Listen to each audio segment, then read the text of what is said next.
ഒരുപാട് ഞാൻ എൻജോയ് ചെയ്തിട്ടുള്ള ഒരു ട്രിപ്പായിരുന്നു കേട്ടോ ഞങ്ങളുടെ ആലപ്പുഴ യാത്ര. ഒരു ഫുൾ ഡേ ഞങ്ങൾ ബോട്ടിൽ തന്നെയായിരുന്നു. 11 മണിക്ക് കയറിയിട്ട് ഒരു 5 മണി വരെ ബോട്ടിലുണ്ടായിരുന്നു. ലഞ്ച്, ടീ, സ്നാക്സ് എല്ലാം ബോട്ടിൽ തന്നെയായിരുന്നു കേട്ടോ കഴിച്ചിട്ടുണ്ടായിരുന്നത്. എന്തായാലും ഈ ട്രിപ്പ് എനിക്ക് ഒരിക്കലും മറക്കാൻ പറ്റില്ല. എന്ത് രസമാണല്ലേ എല്ലാവരുടെയും കാണാനും. ബോട്ടിൽ ഫുൾ വൈബായിരുന്നു കേട്ടോ. ഞങ്ങളെല്ലാവരും പാട്ടൊക്കെ വെച്ച് ചില്ല് ചെയ്ത് അന്താക്ഷരി കളിച്ച് പാട്ടൊക്കെ പാടി അങ്ങനെ ഫുൾ ഫണ്ണായിരുന്നു. പിന്നെ ഗ്യാപ്പ് കിട്ടുമ്പോൾ ഞാൻ എൻ്റെ ഫോട്ടോസും വീഡിയോസൊക്കെ എടുക്കുമായിരുന്നേ. ഗോഡ്സ് ഓൺ കൺട്രി എന്ന് നമ്മുടെ കേരളത്തെ വിളിക്കുന്നത് വെറുതെ ഒന്നും അല്ല കേട്ടോ. ഞാൻ ആലപ്പുഴ മുമ്പ് വന്നിട്ടുണ്ടെങ്കിലും ട്രിപ്പായിട്ടൊന്നും വന്നിട്ടില്ലേ.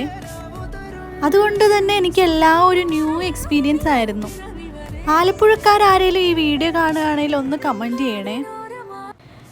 ഇതിൻ്റെ ഒരു ലോങ് വീഡിയോ ഞാൻ അപ്ലോഡ് ചെയ്തിട്ടുണ്ട്. അതിൻ്റെ ലിങ്ക് കൂടെ ഞാൻ താഴെ കൊടുത്തേക്കാം.